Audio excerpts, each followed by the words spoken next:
Sussex's publicity offensive flummoxed the Queen's private secretary Edward Young and his staff. Oh, Young. I just wish that I know that the British way is different than the American way. You know, I'm not an idiot. But I do sometimes wish that the palace would just deal with Meghan the way she needs to. I mean, I just wish they would bullwhip her out of town. I mean, really and truly come guns blazing. All right. And I know. You can't. It's not your way. I get it. But Meghan only respects strength. If she sniffs out weakness in any way, she's going to exploit it. That's what a bully does. And she keeps making bets that the palace won't come after her with all their knowledge. And she keeps winning those bets because they won't. They don't say anything. I know, never explain, never complain. And I would say 99.9% of the time, great strategy. But with Meghan, it's like, all right already, you guys. Now, I say that as we are currently watching the Sussex brand melt down like the witch after Dorothy poured a bucket of water on her. So maybe the palace and their long suffering is paying off. I mean, you know, it could be. But Young he didn't know what to do with the Meghan situation. And he completely and totally undermined the power of the cultural moment that seized Meghan's victimhood and used it for their own agenda. Perhaps he would have been right in a different time. Maybe he could have underplayed everything that Meghan was doing and said, oh, it'll all blow over. You know, this is just today's news, but nobody can care about tomorrow. It went on for years longer than it had to. Young just wasn't farsighted enough to see what people wanted in that moment. And they wanted Meghan's victimhood. They wanted to use Meghan's story to continually beat the drum about racial issues and victimization and how white people in power are always going to be a problem. So Young faced a popular couple promoting themselves at the palace's expense. 1 year after Sandringham, the Sussexes had sealed their breakaway. They'd been given 1 year to make a real decision about what they wanted to do, and it was clear that, you know, the year's up and they aren't coming home. Officials suspected that an interview with Oprah Winfrey was in the offing. Never before in the modern era had the monarchy been challenged in quite this way. Instead of summoning expert strategists to plan a counterattack and undermine the Californians, Young panicked. The conundrum Young faced was complicated. Meghan's case against the Mail on Sunday was progressing through the court, and the palace staff who complained about Meghan's alleged bullying were dissatisfied that their grievances had been buried. For her part, during 2020, Meghan had good reason to believe that Jason Kanoff's memorandum describing the allegations of her bullying had been forgotten. Similarly, she assumed Kanoff would not expose the inaccuracy of her own high court statement about the letter to her father and her denial of any assistance to the authors of Finding Freedom.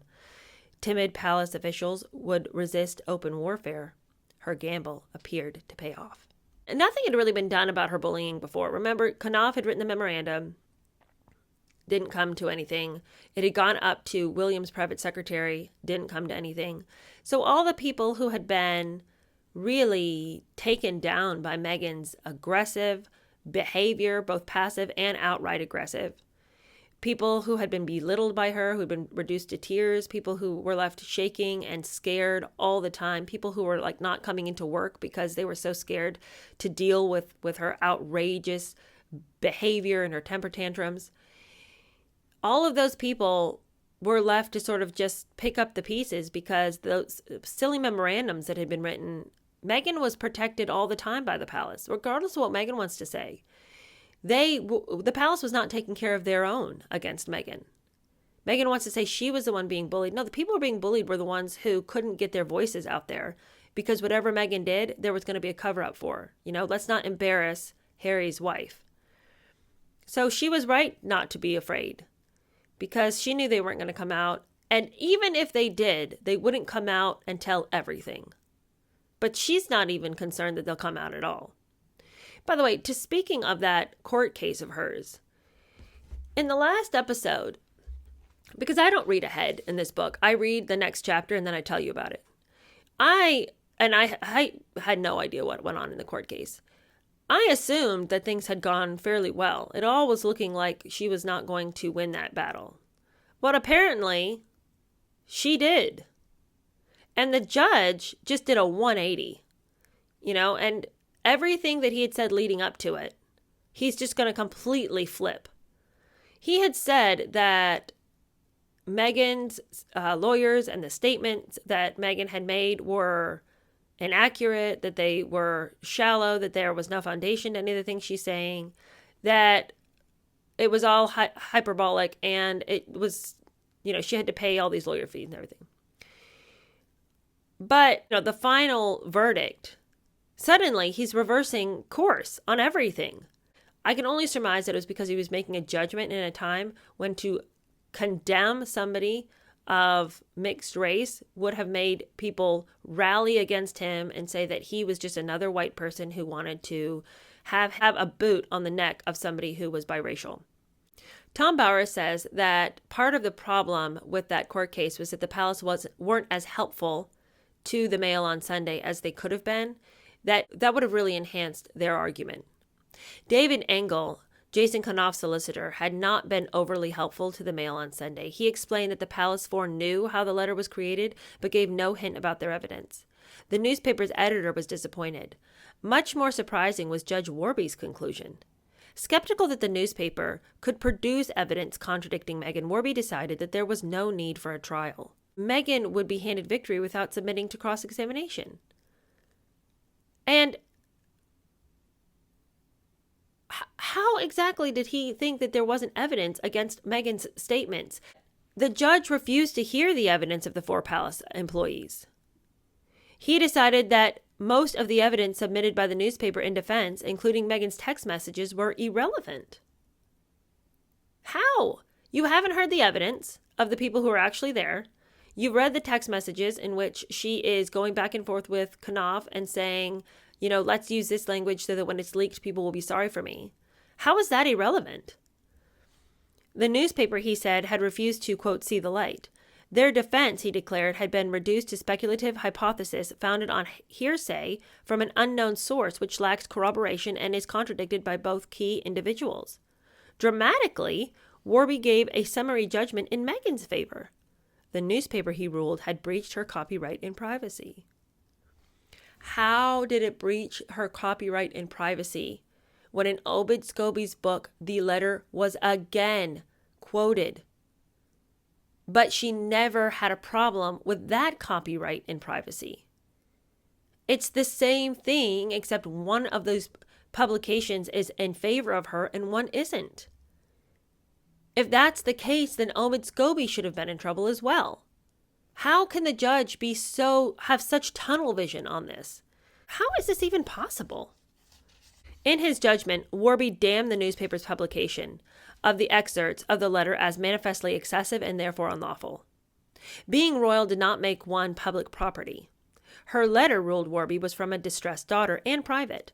There was no public interest in Meghan's relationship with her father being exposed, nor did Thomas Markle have a right to challenge People magazine's defamation of him. I'm sorry, what? You don't have a right to come out and deal with the defamation that has been laid out in the streets? Her relationship with the authors of Finding Freedom was equally irrelevant. Meghan's credibility and reputation was protected from any challenge by the judge. Meghan and Schillings had won an outright victory. I guarantee you she wouldn't have won that same victory had times been different. If she were to take this court case now, it would have been tried completely differently.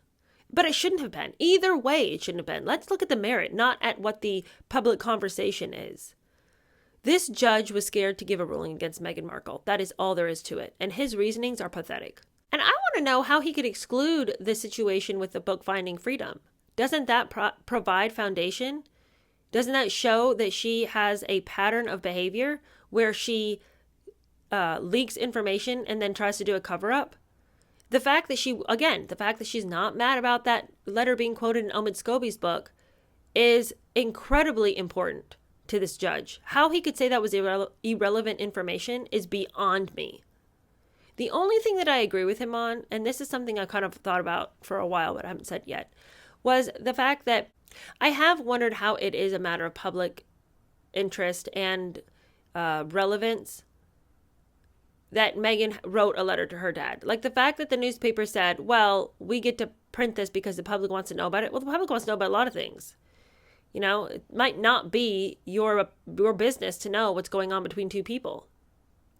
Just because Meghan is a public figure doesn't mean that we then get to read her mail.